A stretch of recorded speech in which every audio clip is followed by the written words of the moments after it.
Okay, good morning, everybody. Today is October 15th, and it's been a little while since we've actually had a real lecture, right? It's been a couple of weeks because the week before last we had our exam, and then, of course, this past week, or at least on Tuesday, we weren't here because of fall break, and so we got to get kind of back into the routine of things, right?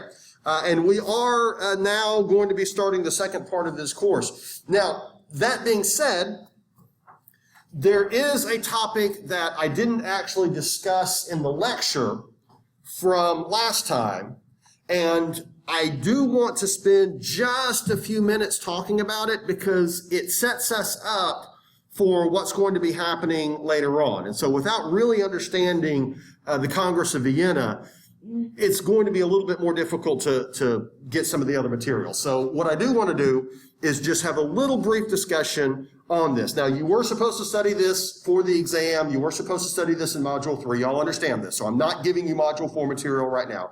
But I do want to mention this because, like I said, it's just simply too important not to bring up. Let me get to this real quick. When we left off, of course, Napoleon had been defeated, and we went through that very, very quickly. And what matters here is,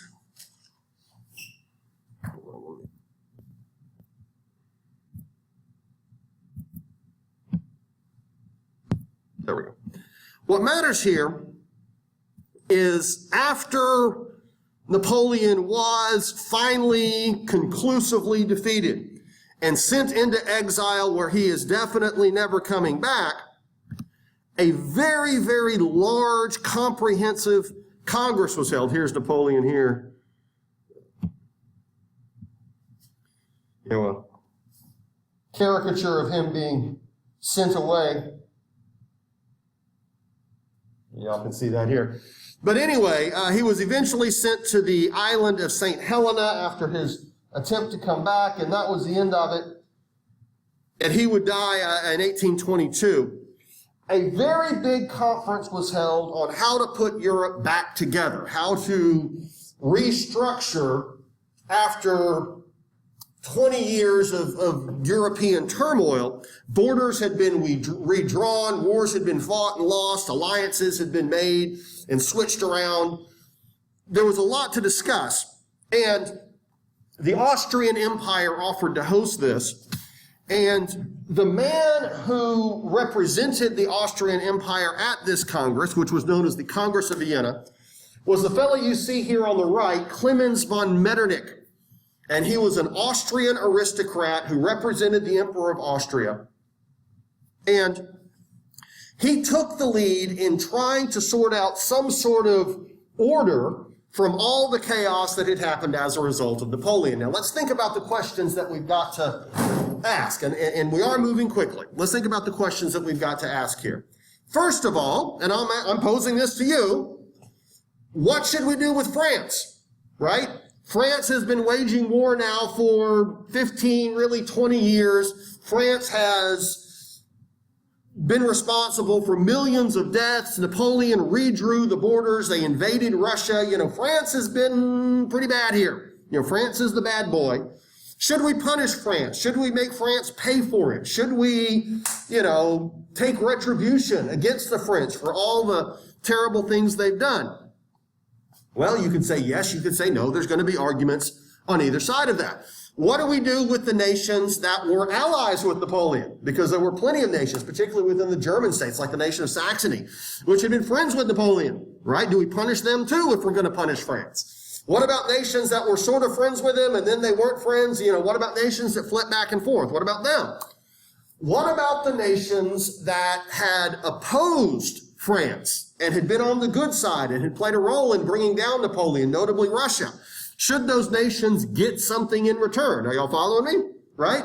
What about individuals? Should individuals be held accountable? Should we put people on trial for the roles that they played in these wars of conquest that the French and, of course, the French allies had been so responsible for?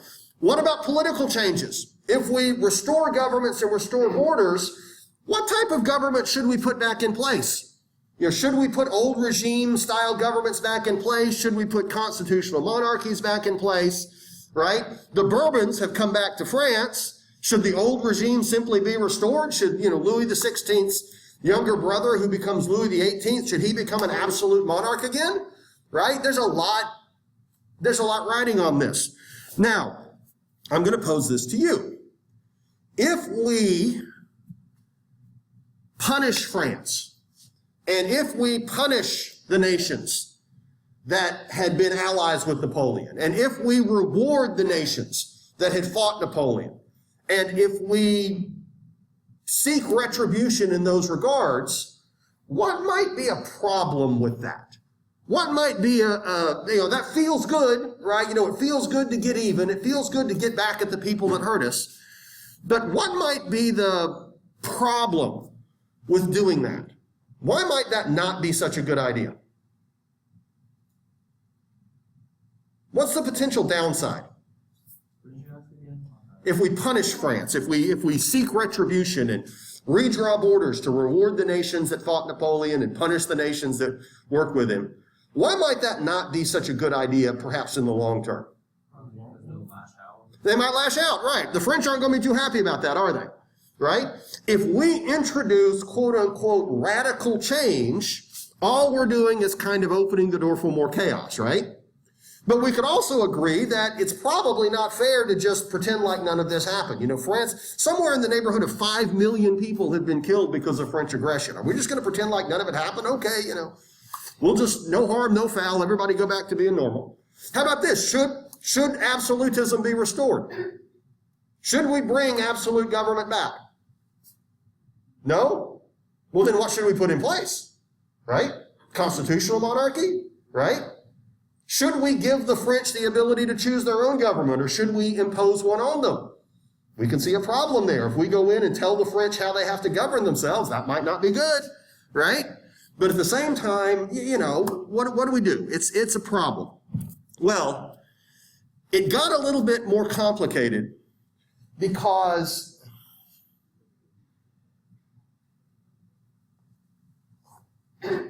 Russia, after having defeated Napoleon, emerged in 1815 stronger than ever. Russia emerged in 1815 as a significantly more influential nation.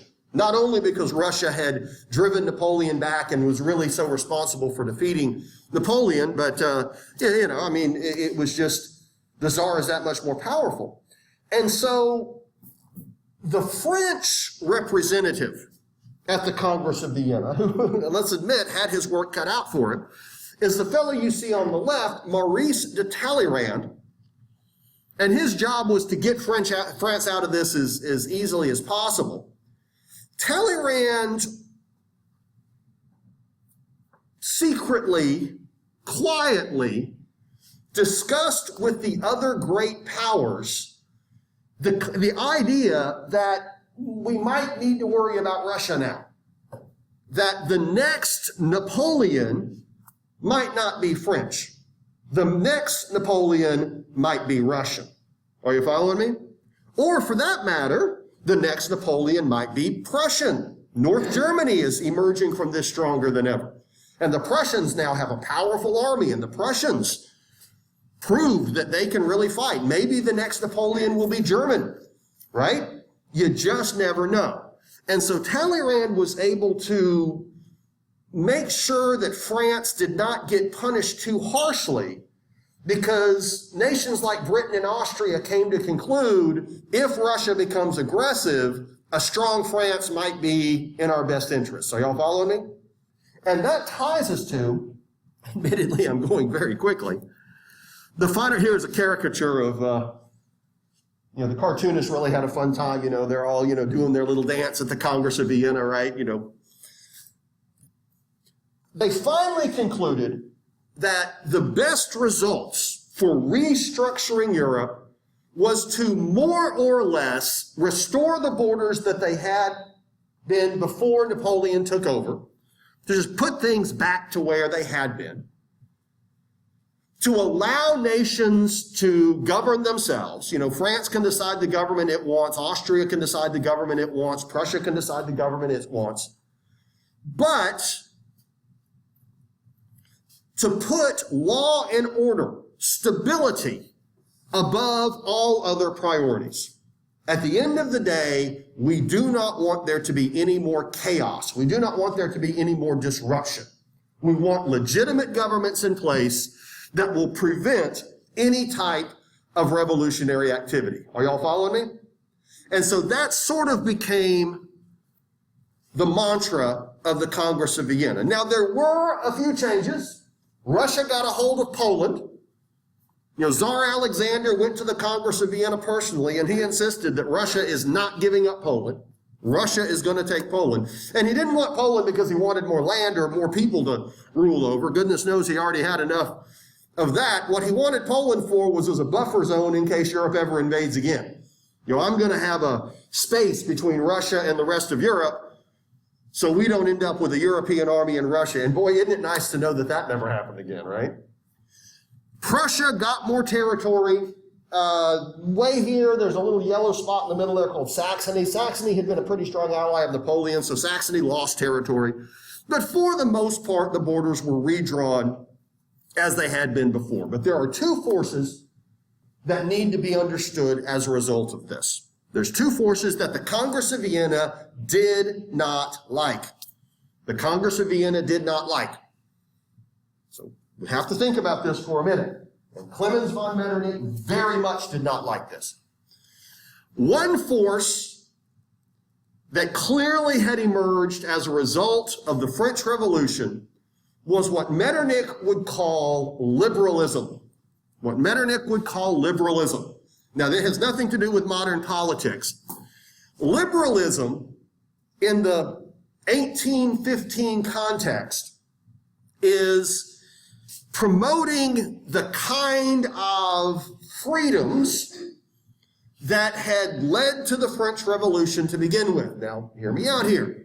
Freedom of speech, freedom of religion, democracy, the ability for each individual to have a say in government and guide themselves and play a role. Now, this sounds wonderful. We're Americans. Of course, we support these things. This is, you know, our Constitution enshrines these, and we as Americans really embrace this idea of liberalism. But at the Congress of Vienna, they really saw this as really having been pretty evil, as having led to most of the chaos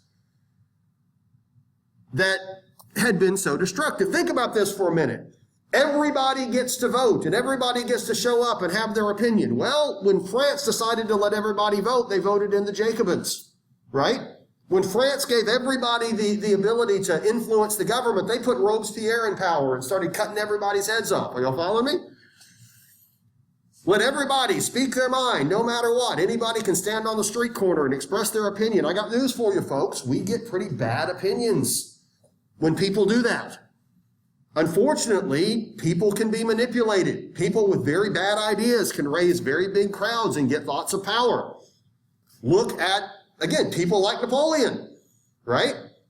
Look at, again, the Jacobins. Look at some of these other leaders. Maybe we should have rules in place that prevent people who are not literate, not sophisticated, perhaps not very civic-minded, from having a role to play in government. Yes, that means you're not going to be free to say what you want. Yes, it means you're not going to be free to influence the government. Yes, it means you're not going to be free to do anything. But at the same time, it also means you're going to be safe. It also means there's going to be order. It also means that there's going to be stability. Louis XVI's old regime might have been a very unpleasant place. But as they would quickly point out at the Congress of Vienna, during the Reign of Terror, people were looking back with nostalgia at a time when the king maintained order and kept the bad people from rising up. Are y'all following me? And so this idea of liberalism sounds lovely, but in reality, it leads to chaos. The second force that the Congress of Vienna did not like is what Metternich would call nationalism. What Metternich would call nationalism. Now, Nationalism is not patriotism. Hooray, wave the flag, That's not what nationalism is. Vive la France, when we're fighting the revolution. Nationalism is the concept that every ethnic group should get to govern themselves. Every ethnic group gets to have their own country. The French can have France, the Spanish can have Spain, the English can have England, right? This idea that each ethnic group should get their own country. Now, on the surface, if you don't really think about it, what's the problem with that? Sounds lovely, doesn't it? Right? Why shouldn't each group of people get to govern themselves? Well, it just happens that humanity is nowhere near that simple. We are all living in multi-ethnic societies, whether we recognize it or not. Every society has groups. Every society has different races and ethnicities. And a lot of countries have very different people living among themselves. If you look at Austria, there are 12 major ethnic groups that live within the Austrian Empire.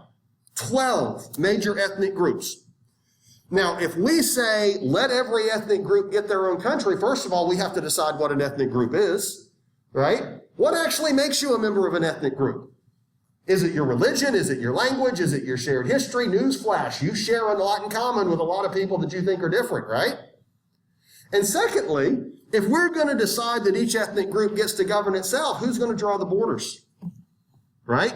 Where are we going to decide your group begins and my group ends? Because I got news for you. We're not going to agree on that at all.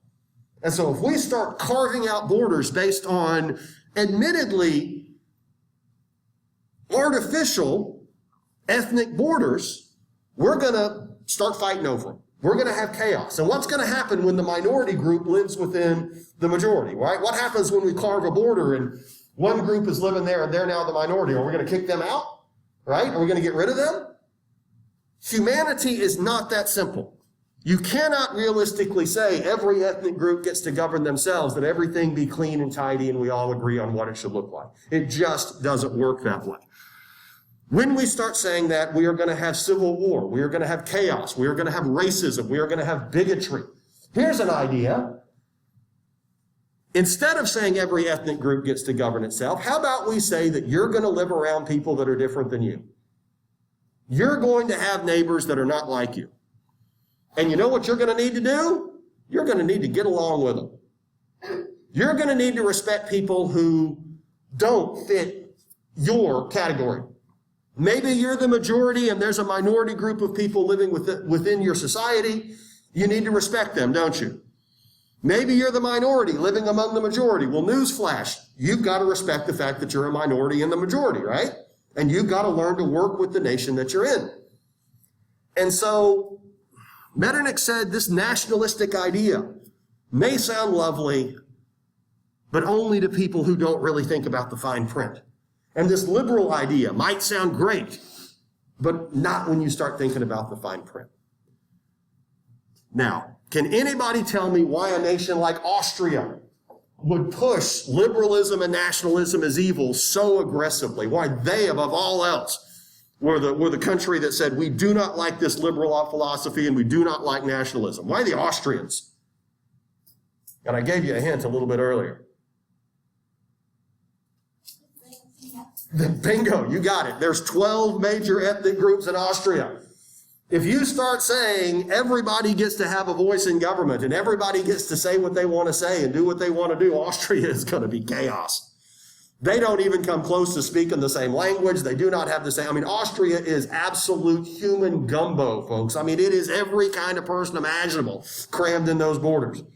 And so you are not going to get any kind of unified voice if the Austrian people have the freedom to say what they want to say or do what they want to do. And of course, when it comes to nationalism, man, if every group gets to govern themselves, Austria does not exist anymore. Austria is going to get carved up in so many different weird ways. There you go. And so the Austrians particularly were very much against the ideas of liberalism and nationalism. And they said when these forces rear their ugly head, when people start saying freedom of speech, freedom of religion, freedom to do what I want, boy, we got to stamp that down real quick. When people start saying we should get to have our own country because We're the Croatians, or we're the Czechs, or we're the Slovaks, or we're the Bosnians, or we're the Serbians. And we deserve our own country. We shouldn't be ruled by some German king in Vienna. Boy, you got to put that down real quick. Because if you don't, we are going to have absolute chaos. We could end up seeing Europe pulled into all kinds of conflicts if different ethnic groups get to believe that they can govern themselves. And I get it, it might sound unfair. It might be unpleasant for you to have to think, well, I'm a Serbian and I don't get to have my own country. But you know what you get? You get law and order. You get stability. You get to be enlightened enough to know that you're going to have to live with people that are different than you, and you can make that work, right? That's the way the Austrians would look at it. Russia was a big fan of that too, because Russia is very diverse. And so the Tsar, of course, is not a fan of any version of nationalism. The Ottoman Empire, you know, the Sultan, and the Ottoman Empire is kind of pretty weak right now, but of course they don't even want to consider the idea of nationalism. Who knows how many ethnic groups are in the Ottoman Empire? They didn't even know. Now I'll ask you this. You think liberalism and nationalism are just going to go away? Not a chance. Not a chance. These forces are going to come back, and they're going to come back, and we're going to see good and we're going to see ugly as a result of it. What does nationalism do with regards to the Germans? I want you to look at this map here. I want you to look at this bewildering mess there in Central Europe of all these. Understand, those are all German people. They speak German, act German, look German, are German. But look at the borders, right? Now, what kind of political chaos do you think will happen if we try to put all of them together in one country and dissolve all of those borders? Start wrapping your heads around the complexities of that, and you realize nationalism is just not realistic. At least in 1815, they didn't think it was. And you might want to keep in mind, 25% of that big orange Austrian empire is also ethnically German.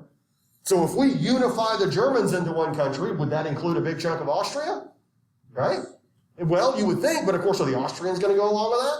Of course not. Right? So here's an idea. Nationalism is an unrealistic goal. Stop thinking about it. And it ain't going away, folks. It ain't going away. What would be the ultimate expression of German nationalism where all the Germans have to come together and form their own country? I'll give you a little hint. We're going to create one big Germany where all the Germans get to have their own country. Can anybody think of that form of nationalism? And of course, once we formed a country of Germans for the Germans, what are we going to do with all those people who aren't German? Genocide. There you go. How about we got all those people got to go? You see what I'm saying? So Metternich, when you say he's wrong, I get it. But at the same time, he's also saying that there can be an ugly side to that, can't he? You know, there can be an ugly side to that.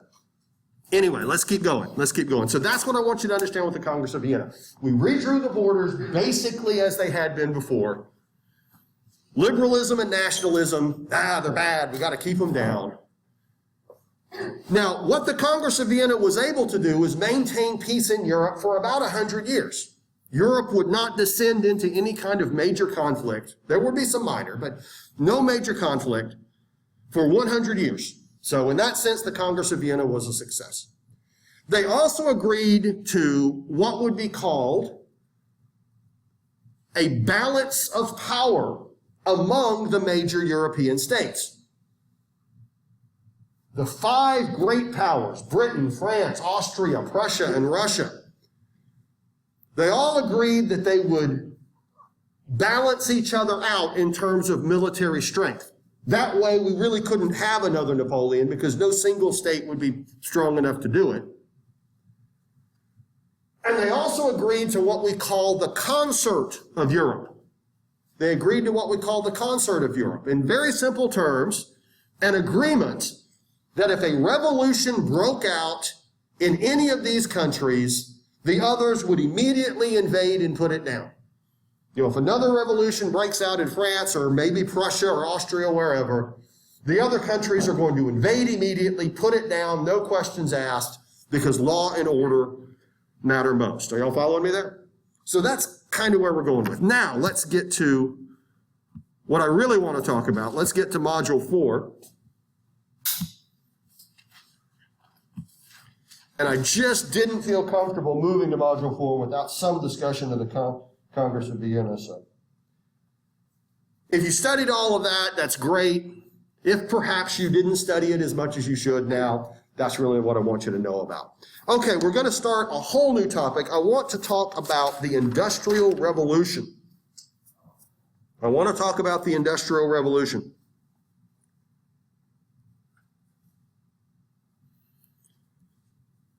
By the late 18th century, which we know, of course, is the 1700s,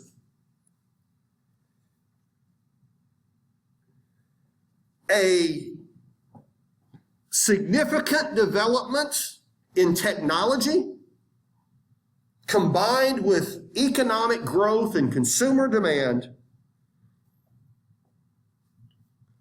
led to the development of industry, led to the development of industrialization.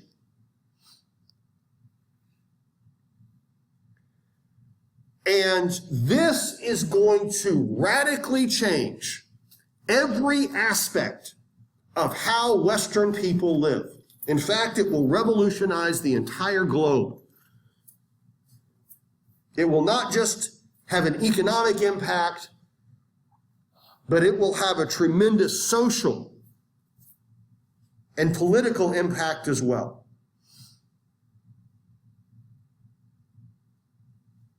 And the first phase of this was Europe shifting from an economy based on agriculture to an economy based on manufacturing. The engines of the European economy, particularly in the West, went from farming to manufacturing. Instead of people becoming farmers, people became factory workers. That's the simple explanation. When this happens, people are going to move to cities. So we will see huge, absolutely massive urban growth as factories get built in and around cities, and so big populations move to them.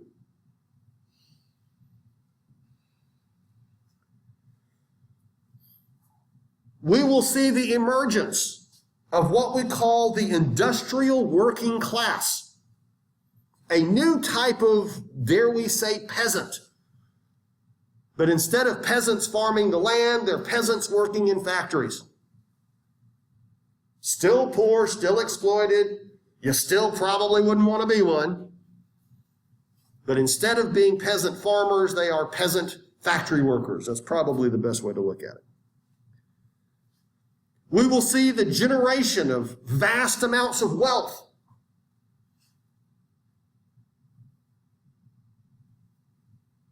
And the emergence of what we call the industrial middle class. New classes of citizens that do pretty well, have quite a bit of money. Very comfortable lifestyles. Based in one way or another on this new industrial model.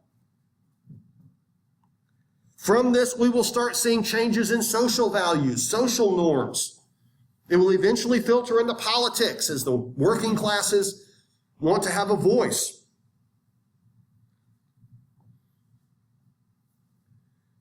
So where does it all begin? Well, it all begins in Britain, specifically in England. Specifically in England. For generations, the English had been engaged in what we call cottage industry,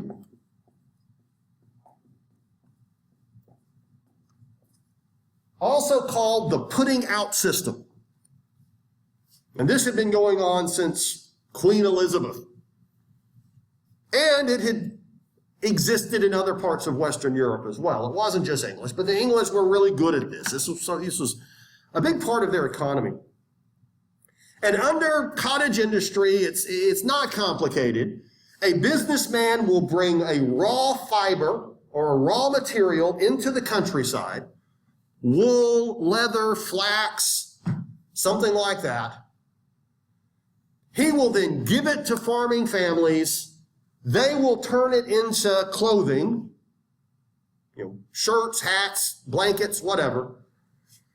Then he comes back later, pays them, and takes the goods and sells them. Simple enough. I give you the raw material.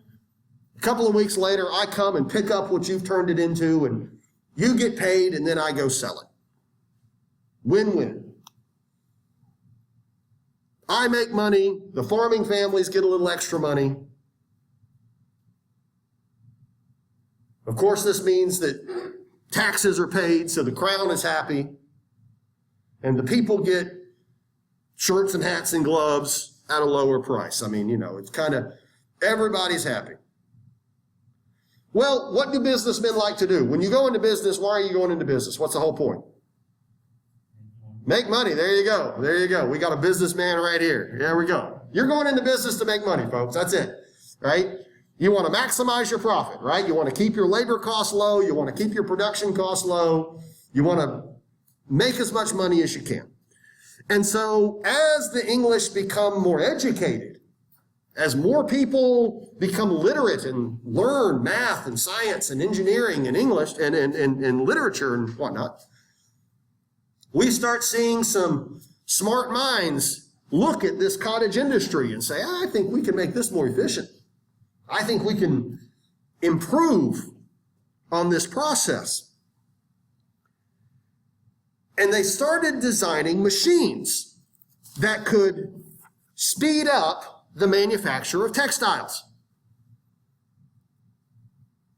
Some smart guys who were pretty good with engineering said, maybe we can make more money if we improve how this is done. You get the idea. The first machine to do this, or at least the first one that is important to us, is called the spinning jenny.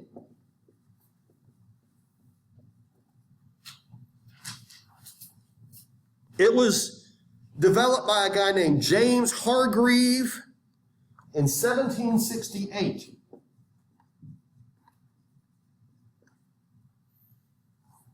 Raw fiber has to be spun into thread. This has traditionally been done on what's known as a spinning wheel.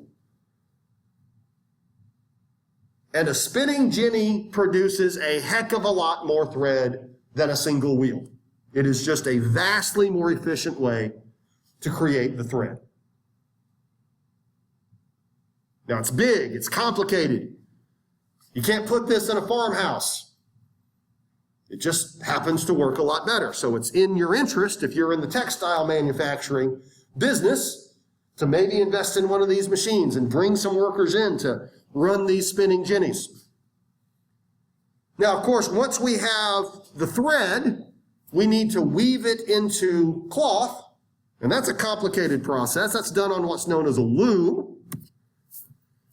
And in 1787, a device known as the power loom was developed. And the power loom was developed by Edmund Cartwright.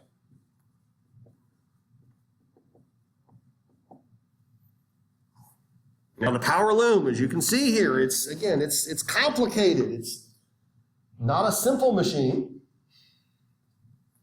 It's expensive. You got to pay a lot of money to buy one of these things.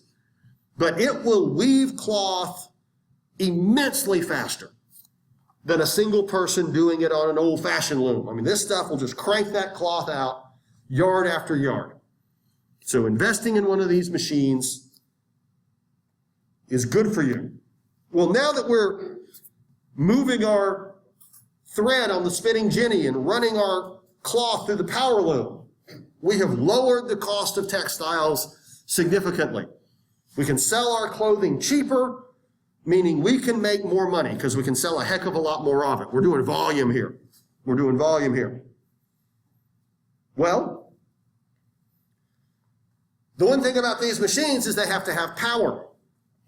They're not human power. These machines have to have some sort of external mechanical energy that keeps them going. And the earliest were actually run by rivers and streams, water power.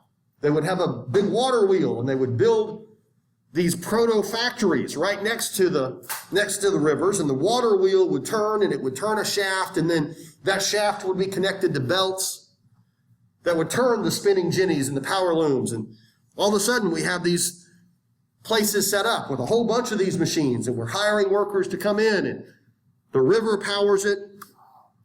We're cruising. Now, I don't need to tell you the problem with that. It limits where we can put our factories, right? Got to have a good water source there, so we've got very real limitations. Plus, rivers sometimes flow too fast, sometimes they flow too slow, they're not reliable. I want to be able to turn the power on, turn the power off, and locate my factory anywhere. Now, that would be cool, wouldn't it? Well, we could really do something with that. Enter steam power. Enter steam power. By the 1790s, steam engines had been developed that can provide that mechanical energy, no river or stream required. And steam engines are very simple.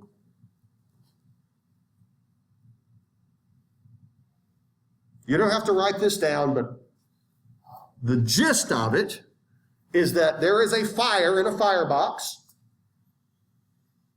and that firebox is over a sealed container full of water, known as a boiler.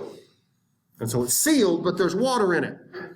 And when you heat that container up with the firebox, the water then turns into steam. But of course, because it's sealed, what happens inside that vessel? If you take a sealed vessel and start heating up the water and turn it into the steam, what's going to happen inside that vessel?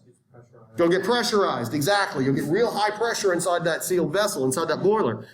And then you release that steam through a valve, and that steam can then move a piston or spin a rod, and there comes your power. And so you release the steam, controlled release, and you now have thermal energy being turned into mechanical energy. Heat up the boiler, use the steam to move your pistons or spin the rod. What is the best fuel to really get that boiler hot, to really build up that pressure? How do we get just a super hot fire? What fuel can we use? Coal, yeah. Coal burns considerably hotter than wood. Considerably hotter. Now, I'm not talking about charcoal. I'm not talking about the stuff you grill your steaks on. That's not coal. Okay, it's called charcoal. That's different. Coal is actually a petroleum product. And let me tell you, if you've ever been around a real coal fire, you know it, okay? Because it is not your campfire. You're not roasting marshmallows on one of those. I mean, a coal fire is really, really hot. And it just so happens that the British Isles have coal deposits. And so now we're getting somewhere. So we start building these steam engines. The steam engines are now used to power the factories. We're making clothing for a small fraction of what we used to be able to make it for with the putting out system. And that means we are cranking it out, we are selling it, we are making money. Now, factories take a lot of investment. But if you are willing to invest and willing to put the time into it, there you go. The problem by the 1790s, in fact, was that there wasn't enough raw material out there to keep the factories going. You know, there just weren't enough sheep in England to produce the wool. And so there is a product, short staple cotton, which can be grown abundantly, absolutely abundantly, in Egypt, in India, and of course, in the American South. The problem with this short staple cotton is that it has sticky seeds inside the bolls. They're about the size of peanuts, and they exist inside the clumps of cotton when it grows. And you can't have these sticky seeds going through the machines. And so it's the perfect fiber to make clothing out of, evidenced by the fact that everyone in this room is wearing it right now. But we got to get those seeds out. We got to find a way to remove those seeds efficiently. And that was figured out in 1793 by a man named Eli Whitney, who developed a very simple machine to pull the fiber through a screen and leave the seeds on the other side. It just took a guy thinking outside of the box. Everybody was thinking, how do we pull the seeds out of the cotton?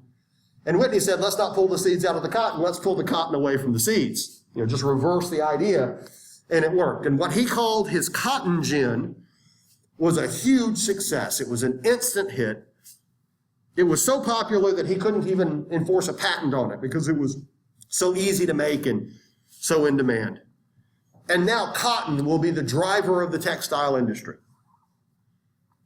Almost everything made to wear is going to be made out of cotton.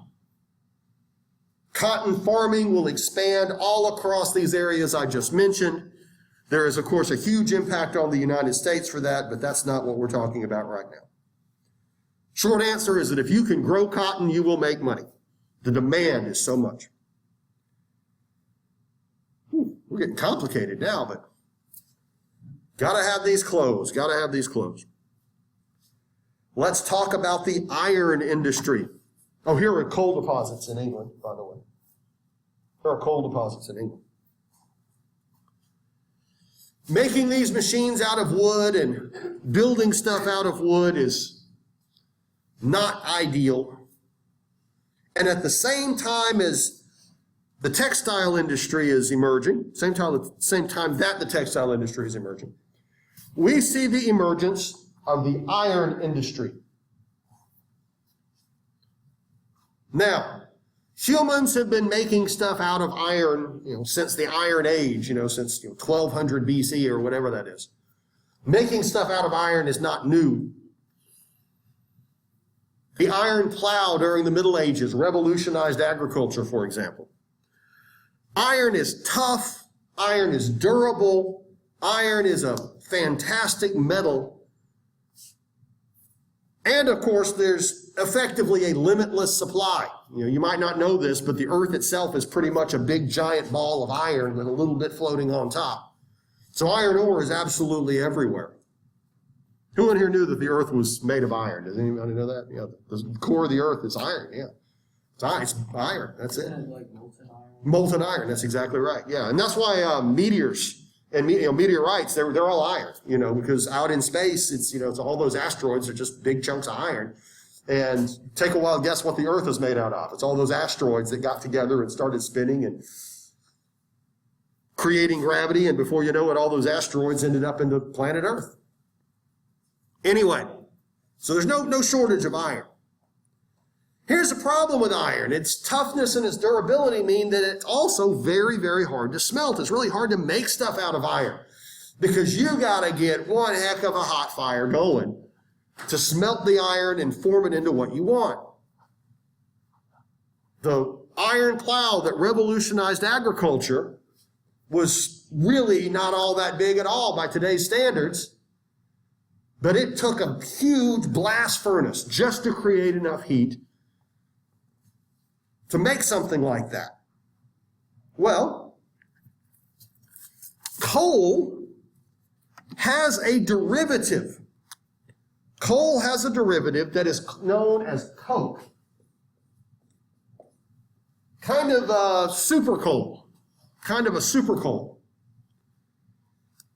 And by creating a fire out of coke instead of coal, you can create large sections of iron. And the process was actually called puddling. It was developed in the 1780s, and it involves using coke instead of coal and blast furnaces and specific processes so that big pieces of iron can be made. And so now we can build things out of it. We can build bridges out of iron. We can build structures out of iron. We can build our factories out of iron, which will be more durable, last longer. And there's a lot of chemistry that goes into this, by the way. Pig iron is a very crude form of iron that's actually pretty weak and brittle. But wrought iron, I'll write that over here. I think there's a U there. Wrought iron is good iron. Wrought iron is iron that's durable and strong.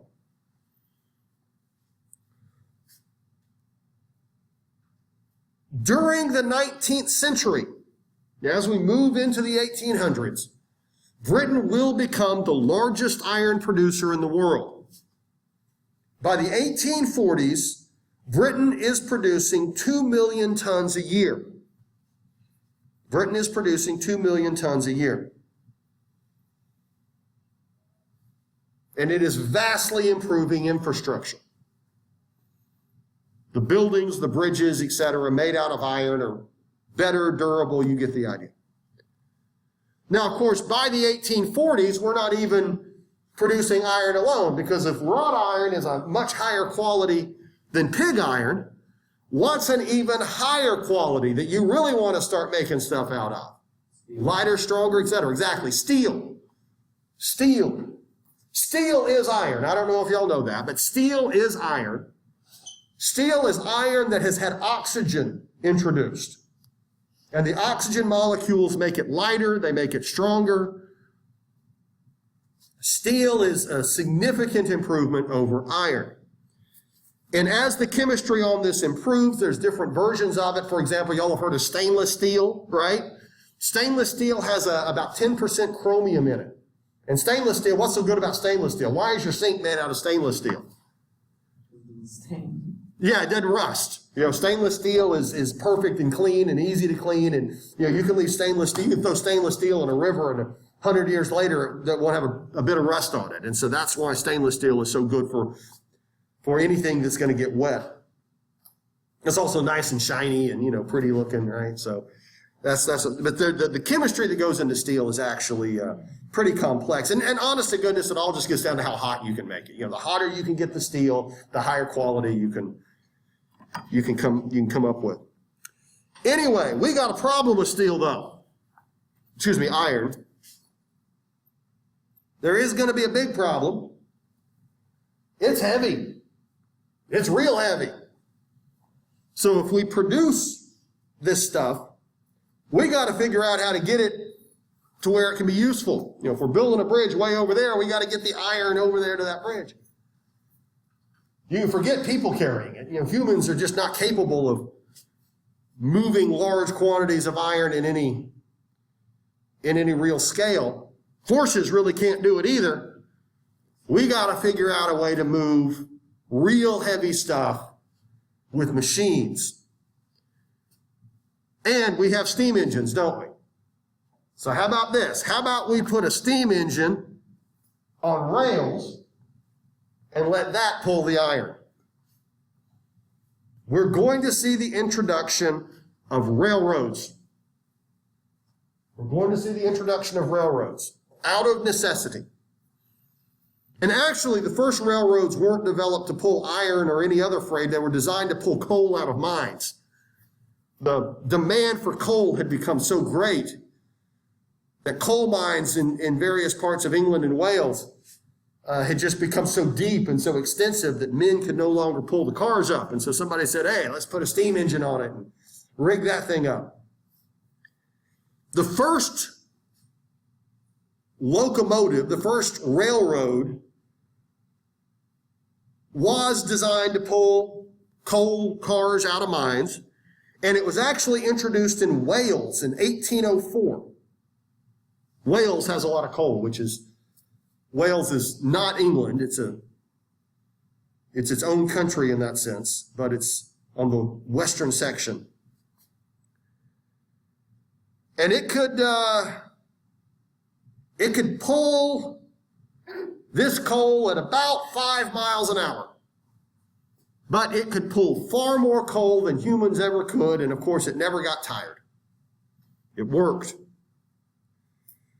And the minute people figured out this is a great idea for hauling lots of big, heavy stuff, of course, they started putting rail everywhere. They started linking up different places with rail and steam engines. And that's when they said, hey, we can pull iron with it. We can pull freight with it. All those textiles that we're making. Hey, let's move our factory near the railroad so we can just load up all those clothing and let the railroad haul it into town. You get the idea. Now, of course, the technology will advance pretty quickly whenever people figure out that this is so useful. And so the rail cars are not going to be stuck at 5 miles an hour. They're going to get them going faster. The first public line, the first rail line designed to haul people, was introduced in 1830. And yes, it was considerably faster. It was nicknamed the Rocket, and it would travel between Liverpool and Manchester at the mind-bending speed of 16 miles an hour. We are moving. And I love it, the fact that there's 2 footmen on each car. I mean, you can't beat that. And you know you want to ride on that thing. You know you do. Come on, let's get real.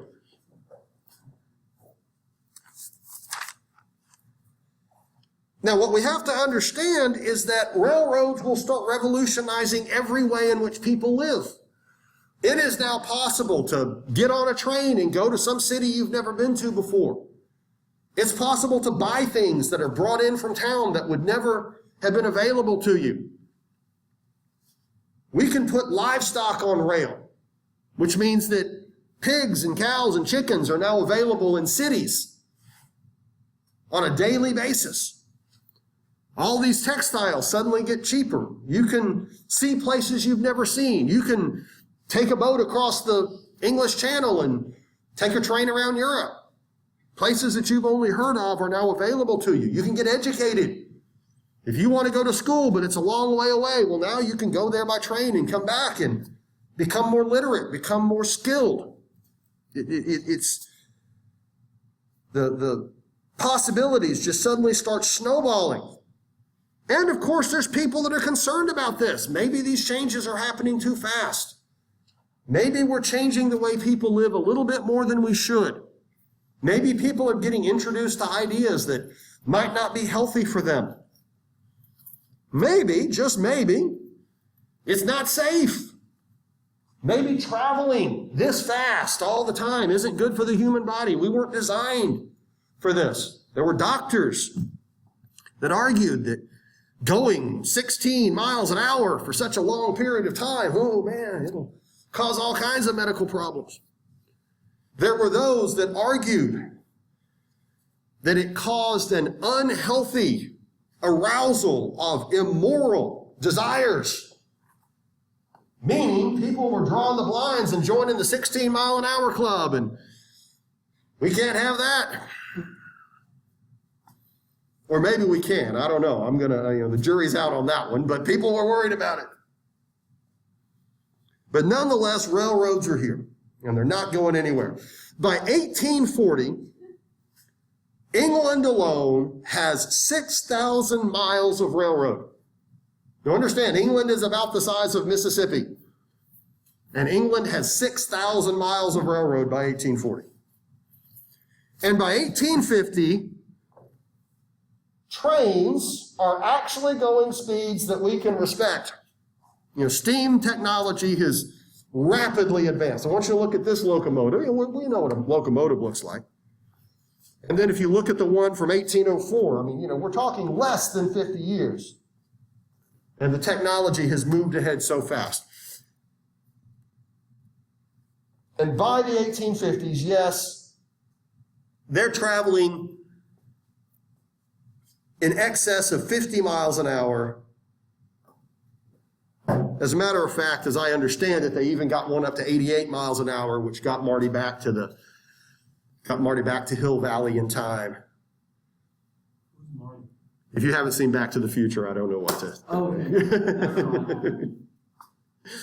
Yeah. Anyway, we could also put these on a boat, can't we? We can put steam engines on a boat, create steamboats, move that cotton up and down the Mississippi River, move that cotton along the Tennessee River, move that cotton across the ocean, along with a lot of other stuff.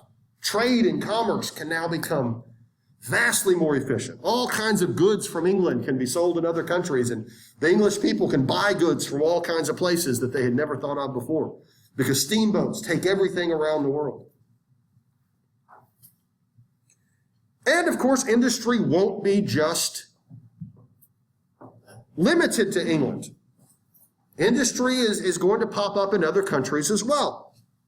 But here's where it becomes restrictive.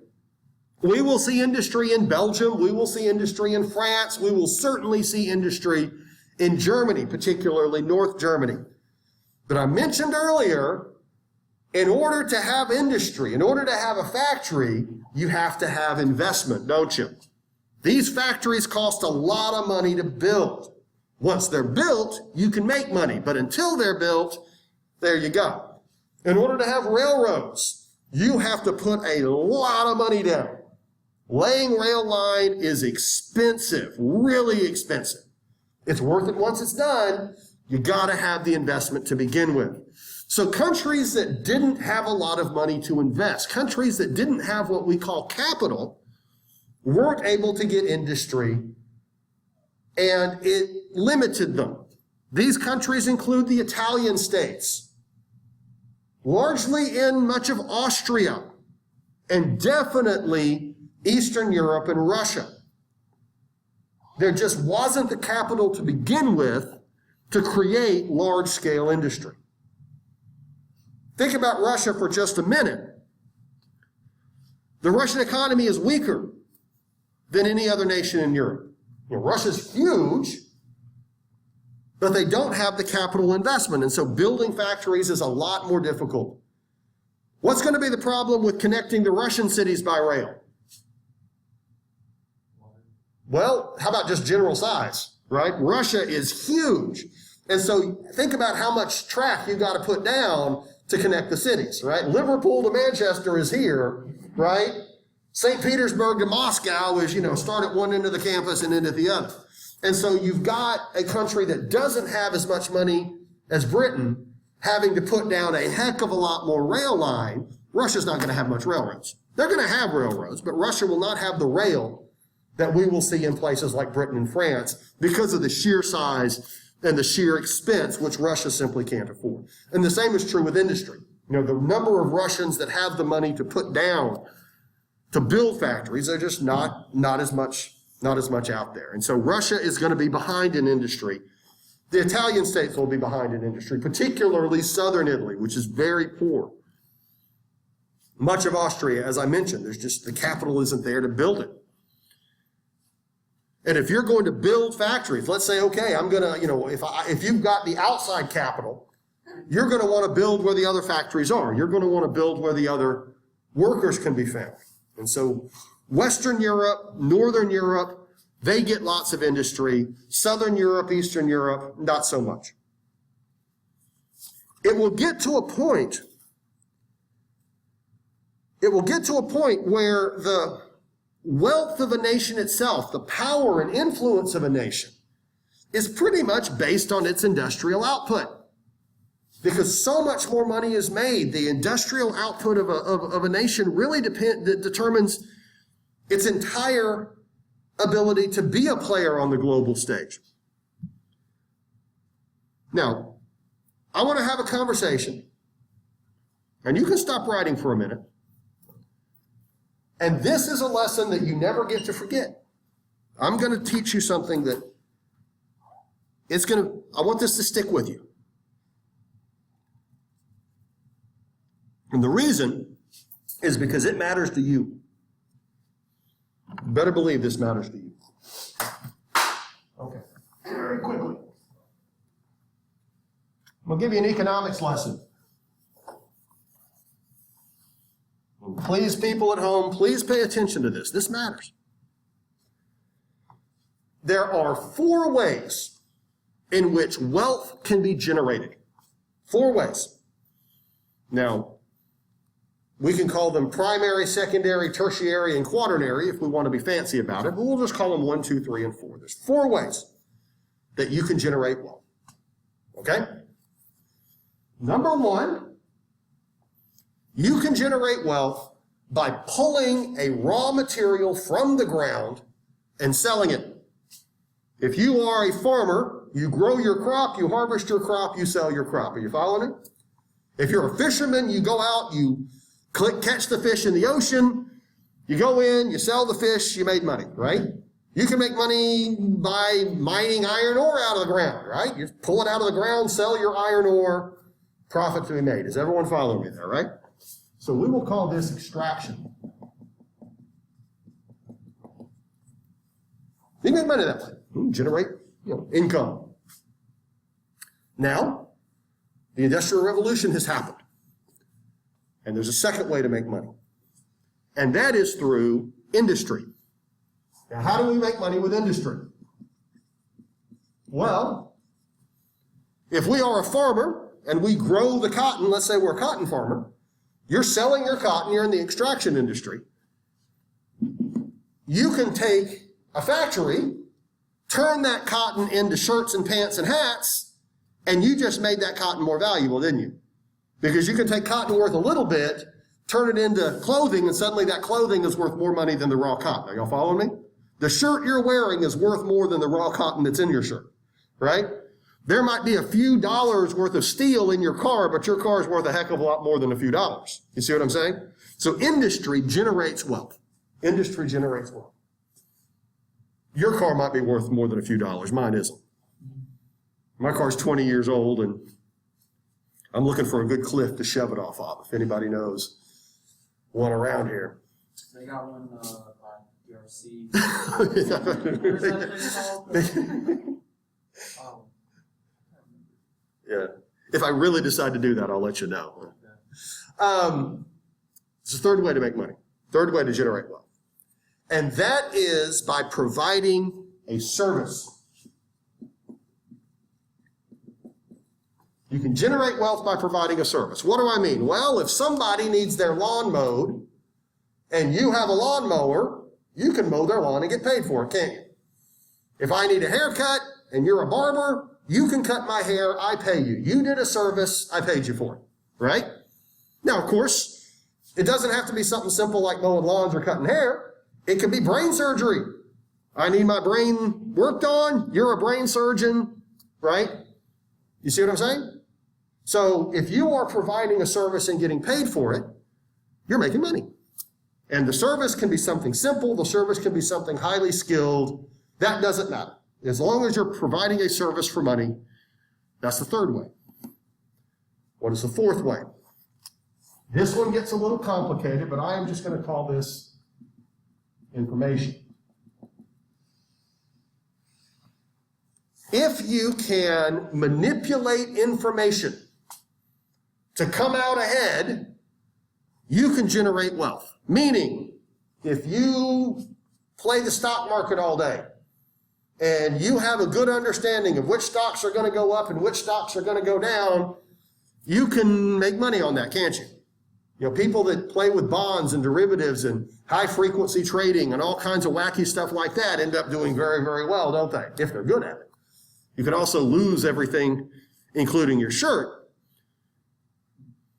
But if you know what you're doing in that industry, you can do well. A lot of people consider this parasitic because you're not really doing anything for anybody else, right? I mean, if you're mowing somebody's lawn or cutting their hair or cutting on their brain, you're doing something good for them. You're helping them in addition to getting paid. But if you're just manipulating numbers all day, you're not helping anybody but yourself. Now, why is this important for you to understand? These are the 4 ways that money can be made. That's it. These are the 4 ways. So, quick show of hands. Anyone in here going to make money in the extraction industry? Who's going to be a farmer? Any fishermen in here? Hey, we got fishermen here, right? Look at the shrimp boats, right? Honest people pulling shrimp out of the water. I think that's just fine. But anyone in here going to do that? Anybody? So nobody's going to be in that industry. What about industry? Anyone in here going to work in a factory? Anyone in here going to stand on the assembly line, turning steel into cars? Anybody going to be doing that? Do people do that in Mississippi? Better believe they do, right? We've got car plants in Mississippi. Toyota's building a huge one up near Tupelo, right? Perfectly honest work, right? Nothing wrong with that. Anyone in here going to provide service? Do we have any doctors, lawyers, engineers, teachers, nurses, accountants? Okay, the hands have come up. That's exactly right. That's exactly right. You are in college because you're going to provide a service. Now, maybe you're going to do number 4. If you're going to do number 4, it's really important for you to keep in mind that I want to know all the tips. So you're going to call me in a few years and tell me what stocks to buy, okay? No, you're going to do services for a living. You're going to be those occupations. That's what you're in college to do, okay? Now, can you see where I'm getting at here? Now is the time for you to say to yourself, what am I going to do to pay my bills? Which of these services am I going to provide so that somebody will pay me so that I can pay my bills? You have to figure that out now. Statistically speaking, if you float down the river, you're 18, you're 19, you're 20, you're 21, you're 22, you're 23, you're 24, I'm not sure what I want to do. Statistically speaking, that's not going to work out for you. Okay? Statistically speaking, you got to figure that out now. And you need to know which of these services you're going to provide. Right? What's your service going to be? You'll be a lawyer. There we go, right? Because we don't have enough lawyers in the world. That's the important thing to keep in mind, right? There's not enough. What about? You want to be a DEA agent. Okay, that's very cool. And notice, I don't want to know your major. I want to know your profession. So that, you want to work for the DEA. Very cool, very cool. So information science. So what do you mean by that? I'm sorry, what's that? Okay, now we got to know. Okay, so you're majoring in information science. Okay, so what can you do with information science? How about you become like a statistician or something like that? Right? They do pretty well. Right? How about you? I'm sorry? Okay, we got to figure out what you're going to be. What's your major? I don't know. Okay, all right. What does she need to be? Okay, let's narrow it down to 3 things. Let's pick 3 things. Okay, we're going to pick a student's major here. So okay, here we go. All right, so give me occupation number 1. Yeah, come on, y'all. What's that? No. Interest. It's called work for a reason. Give me some occupations. Manager. What type of manager? We could be a CEO. Well, you got to earn your way up to that. And by the way, some people think CEOs are 5th level. There's an argument there. How about, I'll pick one, how about a doctor? Or a nurse? I thought about being an EMT. Okay, that's one of them then. That's one of them. Doctor or CMT. Okay, I just gave y'all one. What's another one? Yeah. Teacher. Okay, teacher. I'm a big fan of teachers. Probably figure that one out. All right, what's another one? What's another one? Somebody. How about? I thought about that. Oh, wait a second. What is it? Said psychologist. Psychologist. Okay. Now that's kind of falling under the realm of doctor, though. Okay, so we'll stick that one with doctor. Law enforcement. Law enforcement. Okay, there we go. Law enforcement. You bet. Now that could be police officer. It could also be federal agent, FBI, CIA. Okay, so we've got 3 options for you here. Okay. Hey Siri, pick a number between 1 and 3. Okay. 1. All right. Congratulations. You're going into medicine. That's it. Okay, there you go. So you are now a pre-med major. All right? We got a future doctor here, folks. All right. I want everybody to have an occupation chosen by the end of the semester. Okay? I want everybody to know, what am I going to do for a living? I don't want to know your major. I don't want to know what you're thinking about. I want to know, what am I going to do to pay my bills? Because I want you to understand this model, and I want everybody in here to be able to be gainfully employed. And I promise you, your parents want you to have an occupation picked by the end of the semester, okay? Mom and dad definitely want to know what you're going to be doing for a living. Now, here's the next economic model that we need to understand. Well, this is the last part we can't talk about it right now. We're going to go because I've got to get this uploaded. So we're going to get into why industry is so profitable next time. All right, so everybody take care. And the link, we didn't do the attendance for the exam, as y'all have noticed, but today's attendance link, y'all in the classroom signed in, but y'all at home, make sure you click the attendance link. All right, take care, y'all.